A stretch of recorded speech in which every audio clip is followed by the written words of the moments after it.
welcome to Brian Bick Bass, where you can learn to play like a pro. Hello and welcome back. In this lesson, we're going to get to know your bass by getting to know my bass. This is a Schecter Diamond Series Stealth. It is a great bass. It's a little bit of everything. It is multiple basses in one. You don't need to own different types of basses, different brands, different qualities. This bass does it all. It has the action and the easy playability of, say, a Rickenbacker 4001 series, yet it has that bounce, response, beefiness, and the tone of, say, a top-of-the-line Fender P bass. In my comments below, I want you to talk about your bass. What is it? What was its price tag? What was its selling point? Are you a professional and you needed a top-of-the-line $2,000 Rickenbacker? Or are you brand new and you just bought something very inexpensive just to get you started? And I read all the comments and I respond and I enjoy reading them. So to get to know your bass, the first thing you really want to do is get comfortable with it. You'll need to watch my video on posture, but if you haven't done that, we can still get through this. Just set it on your leg. You don't hold your bass over here. You don't do all these heavy metal things. You just want to set it this curve right on your leg. Feel its weight. Feel its balance. And just get comfortable with it. The next thing you want to do is you're going to want to play something. Now, as you get to know your bass, it doesn't matter what you play. The important thing is stay in your comfort zone. You don't want to be pushing your skill level. You don't want to be at the edge of your capabilities, struggling to play while you're trying to pay attention to what your bass's capabilities are. You want to be focused on its personality, its tone, its individuality. Every bass is different. Even the most machine assembly line bass, they're all different. Same with guitars, trumpets, all instruments. So play in your comfort zone. If you want to play very, very easy, simple things, that's fine. You can actually focus a little better on the tone. So for a good example of that, we're going to keep it very simple, and we're just going to play the open strings. We're going to start with the E string, which is top string. Oh, and by the way, if you don't have your bass in your hand right now, pause this video, go get it, and play along with me, because you're only going to get good by playing. Have your bass? All right then. Plug it in, get ready, and let's pluck the top string. Doesn't matter if you know how to pluck or know how to fret, just make some noise. So we're going to listen for its sustain.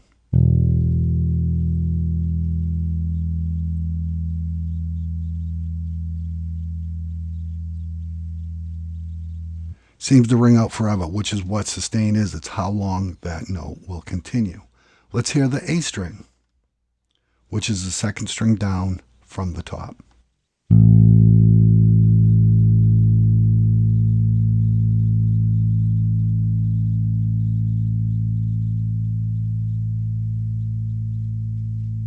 Let's hear the D string, which is the third note down from the top.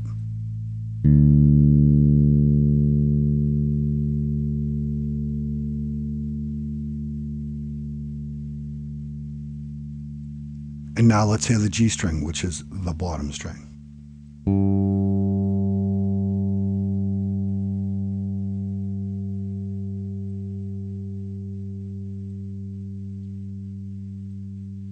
So at this point, I want you to pause this video and take your bass and repeat that. You're listening for sustain, which is when you pluck it, if it comes in loud and fades really quick and dies, it does not have sustain. However, even if it comes in loud and quiets, the sustain is its lingering effect, how long it lasts, which is necessary for a lot of different types of play styles. If you're doing funk,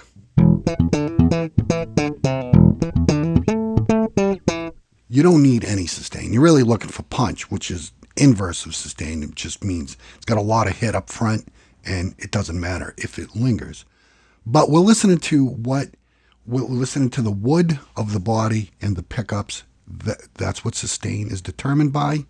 So again, pause this video and wring out your strings and listen and just get to know.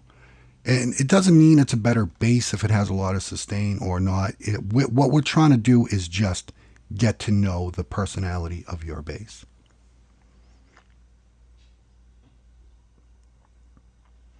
All right, so now the next thing we're going to listen for is punch. Punch is inverse to sustain. Punch is, it hits really hard up front and dies off. Now, this bass has a lot of sustain.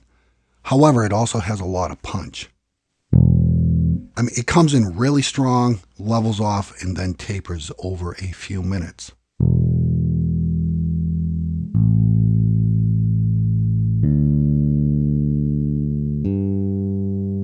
Now, on your bass, what I want you to do is, I'm more comfortable using my fingers to muffle. Muffle is a technique in which you stop the string from resonating.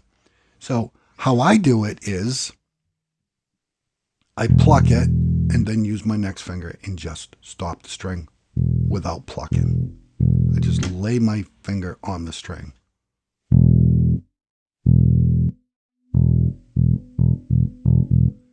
That's also a technique called staccatoing, which means cutting the note short.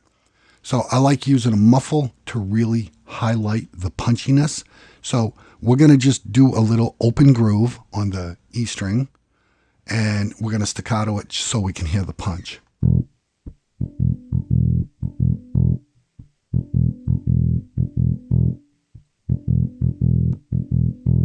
Sounds good.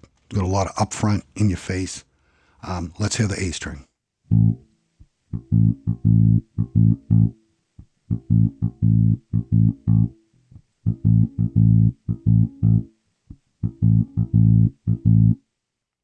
A string sounds even better than the E string, but the E string can bottom out in frequency. Your ear hears the A string a lot better, so that would sound more punchy anyway. So let's hear the D string.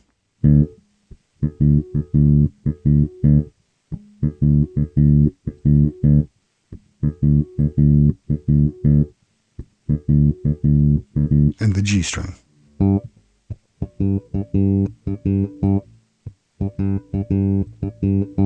So this bass sounds great. It has a lot of upfront punch and a lot of sustain built in. I don't need any sustain pedals. I don't need my mix again is flatlined. It's off my board right there, and there is no shelving. There is no notches, meaning the signal isn't cut out. There's no limit to the top end. What you hear is what you get. So let's try hearing the sustain on the 7th fret. Again, count up 1, 2, 3, 4, 5, 6, 7. And again, when you fret, don't fret on the metal itself. Don't fret in the middle. Fret about 2/3 of the way. So we're going to do that same little groove, and we're going to add a 7th fret to hear the punch versus the sustain.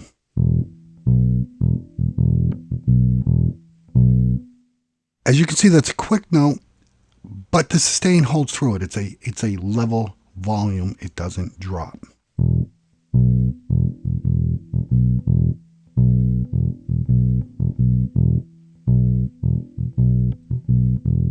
So I want you to do that with me. If you're having a hard time playing that, it's just your open string with some muffles and a little groove to it. Then you hit it once, and then you hit the 7th fret. Then you do a note and you staccato it and do it again. So that double right there, So you just want to pluck it twice and then stop it. You do that twice. 1, 2, 1, 2, back to the 7th. And then again, 2, and then back to the 7th.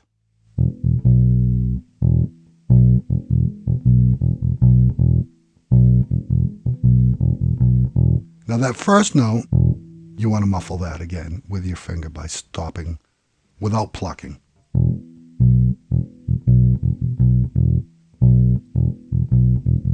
Let's try it on the A string.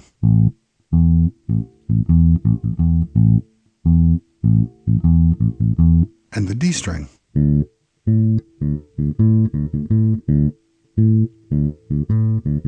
And then finally on the G string.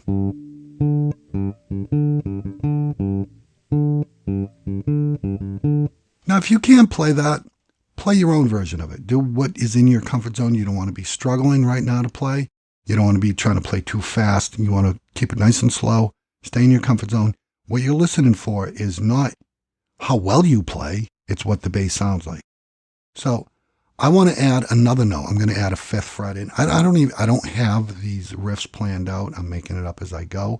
So we're going to add a 5th and see how that sounds.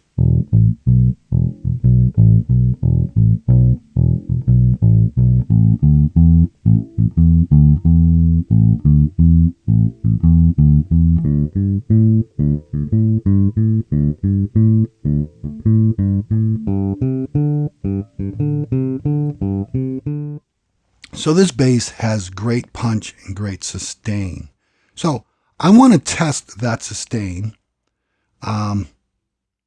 with just holding some melodic notes.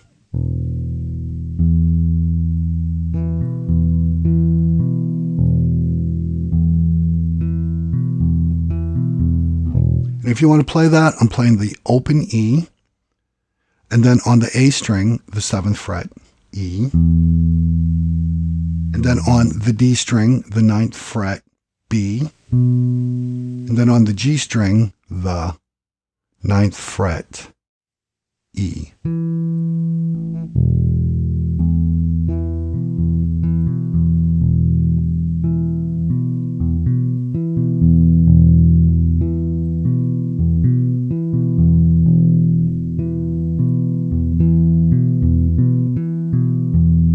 So that sustain sounds really good, but that's the 7th fret. How does it sound on the 5th fret? 5th fret D, 7th fret A, 7th fret D, the 2nd string, the 3rd string, and the 4th string.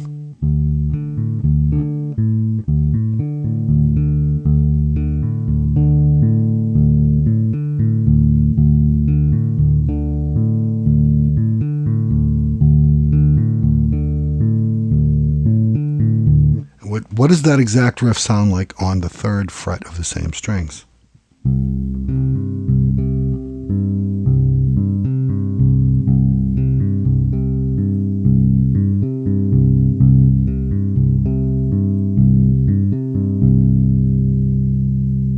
Got a lot of sustain, a lot of punch.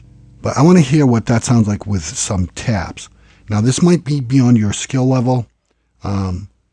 We're getting to know my bass at my skill level. You might be better than me. You might be worse than me. But you're here because you want to know how to get to know your bass. One of my techniques is to try all the techniques that I know of. I will do videos later on how to do hammer-ons and taps. A hammer-on is your left hand, where you just drill your finger into the fretboard without pressing it. And then a tap is the same thing with your right hand. So we're going to do some taps and hear how the punch and the sustain work.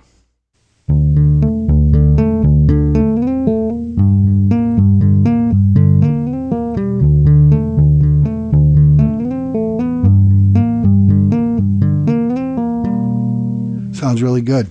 I'm gonna get a little more complicated and do some chord taps.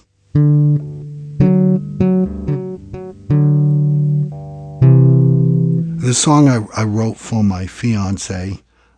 It's going to be on my upcoming album. I should be releasing a video for it soon.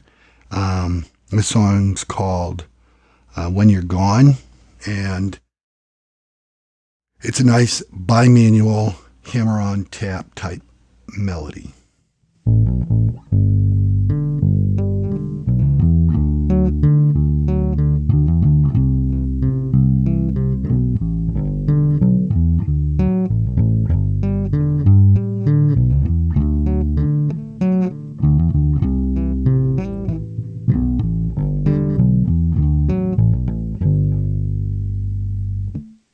That sounds great. My technique I can improve on it. There's a little bit of buzz there. I probably shouldn't be playing that song while I'm getting to know my bass. However, though I said you want to play in your comfort zone, you can also get right up to the edge of your capability to see how your bass handles you at your best.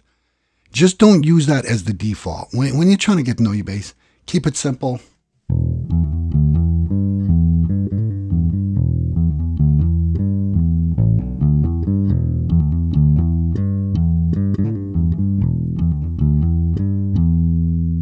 You don't want to be going crazy.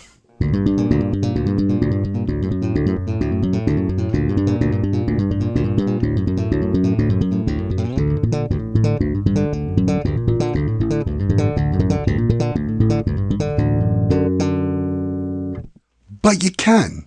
I mean, you don't want to be doing that. You don't want to just you don't want to get live on stage with a strange bass that's already set up. You get up on stage and you start doing a bass solo and you fail because you don't know what it feels like. You don't know what it sounds like. Warm up a little bit, maybe some simple natural major scales.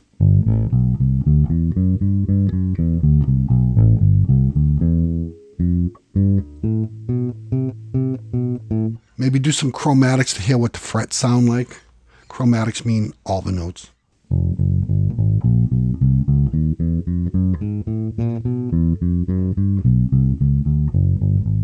And then, once you get a feel for it, then maybe come right up to the edge of your skill limit, something you're having a hard time with, something that on a previous bass you just couldn't do. Maybe the action was too high, maybe it didn't have the sustain, or the harmonics weren't there, and you're trying to do a harmonic type melody, and so the harmonics of this new bass is important to you. Harmonics meaning those high pitch overtones that you get sometimes when you tap lightly. Those. So let's take a minute and listen to the harmonics on this. And you want to do the same with your bass. If you can't do what I'm doing, do what you can.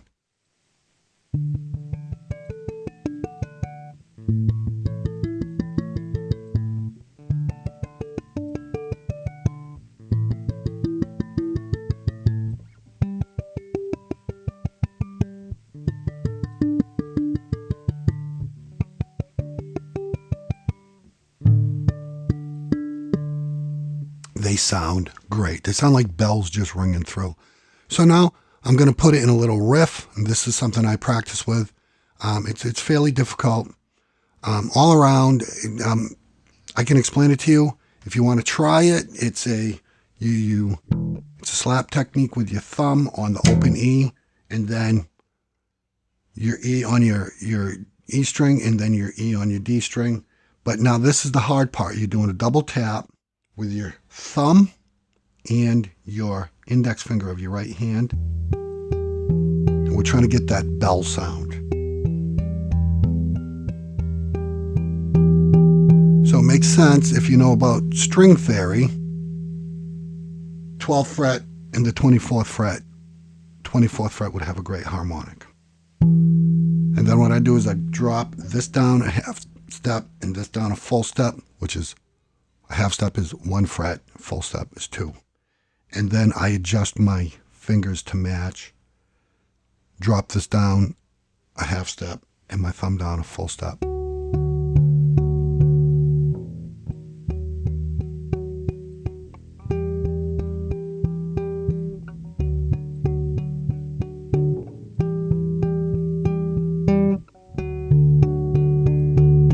But that's boring. I always like playing a technique in a song or a melody rather than just dry, straight practicing, which you do want to do to get the technique down, but you want to quickly move into something that you enjoy playing. So now this one has those double chord taps, and then it'll go into just this box pentatonic type run. And then after that, I go into some slap. So I slap that, open E, slap the 7th fret E, and then I pop on the 7th fret D, then I hammer on the 9th fret E, then pull off. And then I do a tap and slide down, and then back to a pop. And then all the way back up. So I don't expect you to play this. You may be able to, but I'm assuming if you're here on getting to know your bass, you might be new. If you're a master bass player, I hope you enjoy this. I worked very hard at it, and I hope you like it.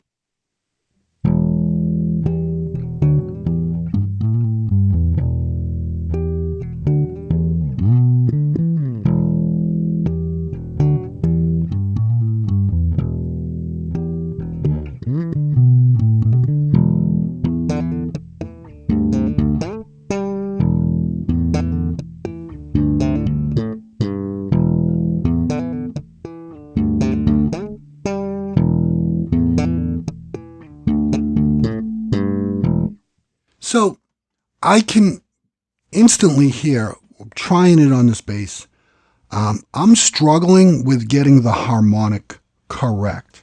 I have these right,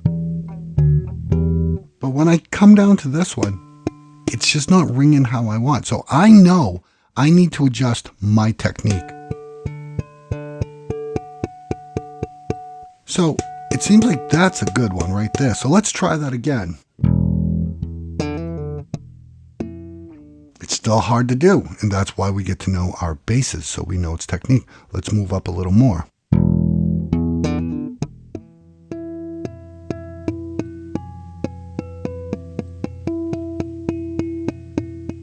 That seems to be the sweet spot, so let's try that. That sounded great, so now we're going to play it at full speed.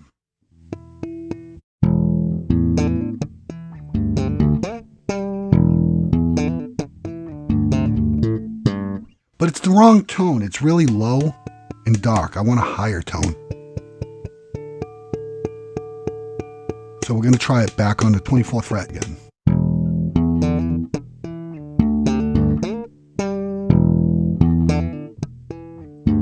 And that's it right there.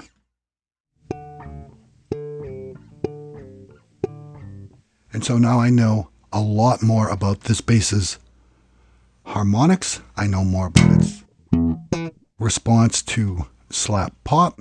I know about its response to hammer-ons and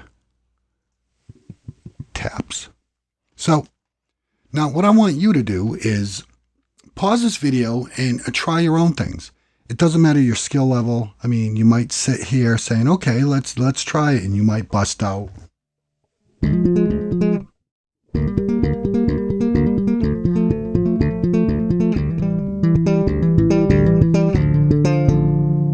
Or you might bust out.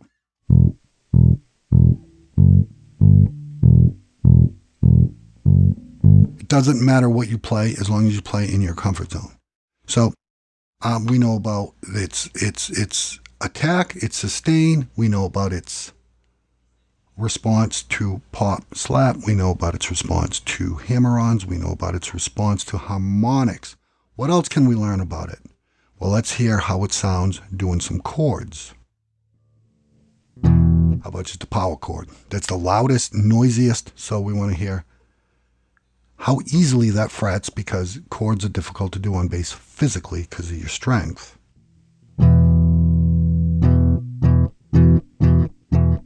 No pick. What I do is I replicate a pick with my fingernail. So how does that sound? Let's do something a little punky.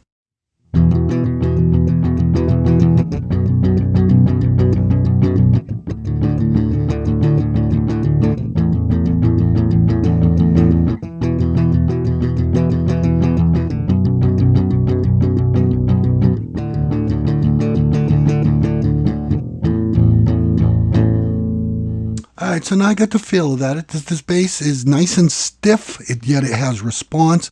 It's not difficult to squeeze at all. So at this point, I'm really understanding my new bass guitar. So what I want to know, now I play a lot of metal, and in metal, we drop. However, when you drop, by drop, I mean we tune down a whole step, and then maybe even tune down that E string another full step, which is a whole note without an accidental. When you go that low on the bass guitar, it can bottom out, meaning the sound gets quiet and it gets far away. So we're going to drop D this, which means I'm in standard tuning, meaning this is an E. And if I go a full step down, A, B, C, D, E, we're going down to a D. And how you do that is instead of tuning at the 5th fret, you just tune at the 7th fret.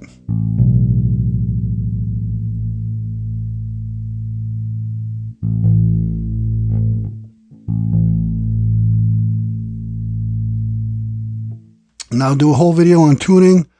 I've been thinking about it for a while. I'm not quite sure how I'm going to get my equipment in frame, but when I figure it out, I will have a video on tuning for you. So right now, we're nice and low. Does that bottom out? Nope, not at all. Matter of fact, that punch up front is even greater. But how is it sustained? We're going to listen to that now.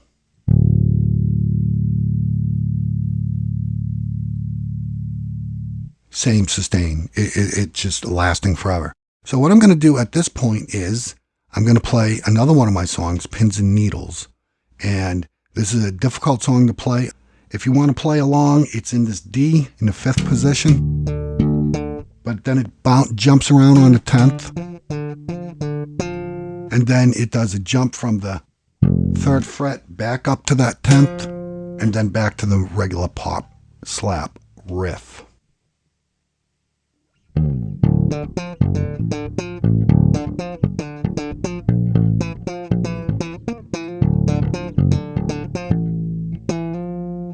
All right, it sounds loud though, right? That sounds really loud, which is good because when you do slap pop, you tend to get lost in the mix.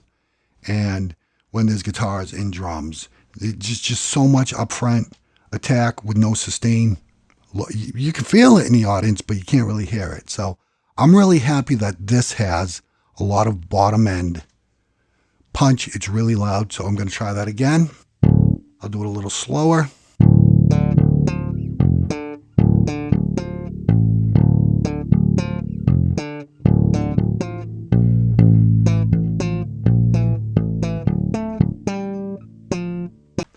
Sounds good. Let's pick it up in tempo.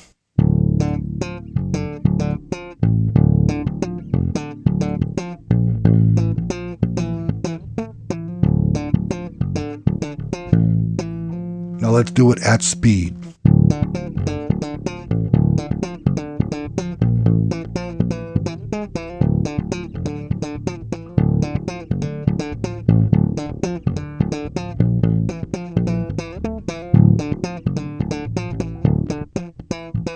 Now right there, I'm listening for my muffled notes.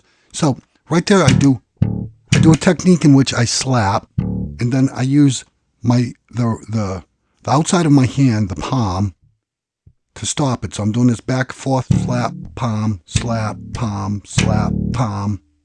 And then up here, I'm doing the same thing, a hook, a pop, which is you hook your finger and pull it out. I will have a video on this later on the slap pop technique, but for now, that's the brief of it. And then I use my palm again to muffle it. And so then the whole thing comes together like.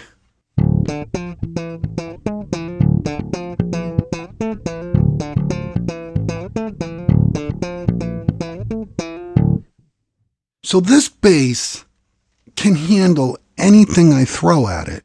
Very aggressive slap, pop, very melodic. Well, let's take a moment, tune back up.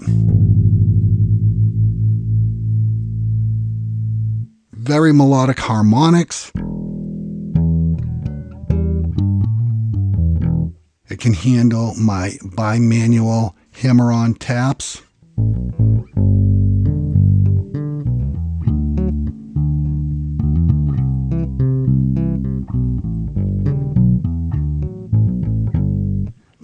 Now, from there, I can make some assumptions. I'm assuming it can handle some tapped scales.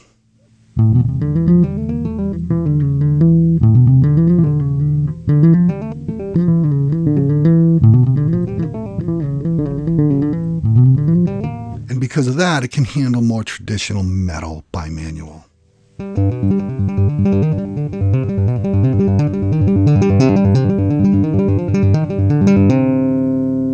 I'm very happy with this bass. Now I've gotten to know it pretty good.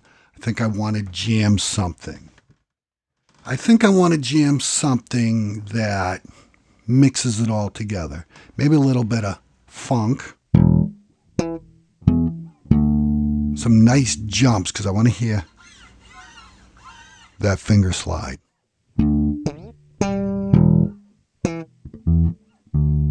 Maybe some taps. Let's throw some taps in.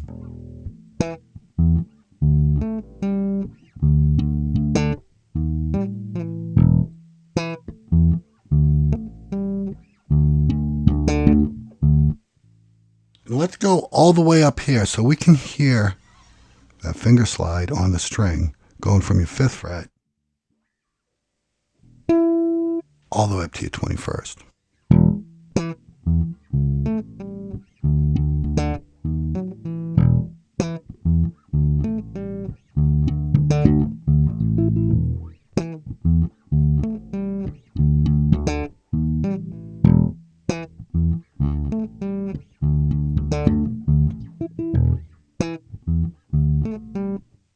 This bass is amazing.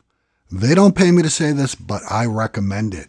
I just mixed everything in there. I did taps, slaps, pops, slides, and it handles it.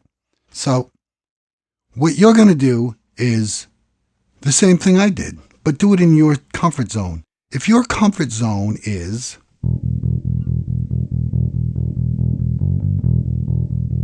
then do it in that comfort zone. If your comfort zone is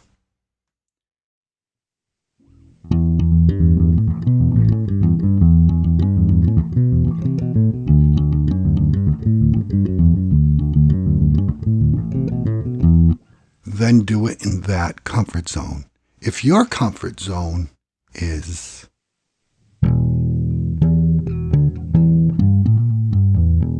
then do it in that comfort zone.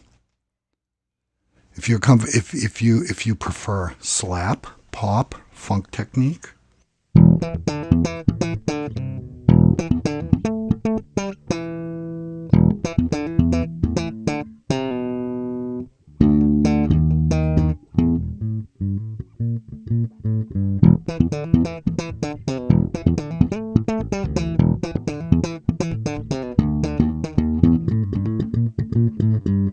then do it in that comfort zone. If you like chords, do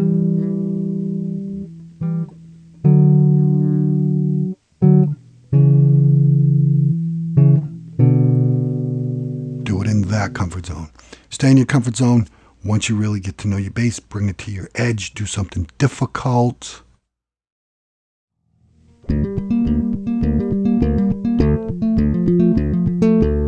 Know its limitations, its capabilities, and that's the first thing you need to know to get good on bass guitar. Doesn't matter how well you play, as long as you play consistently. Just keep at it, keep practicing. You want to spend about an hour a day with your bass. If you spend an hour a day with your bass, follow these videos, you'll be playing proficiently within 3 to 6 months. You'll be able to get in whatever band you want. You should be making money in a year if that's your goal, or maybe teaching in 2. So stay with me, like, subscribe, share, and hit that notification button.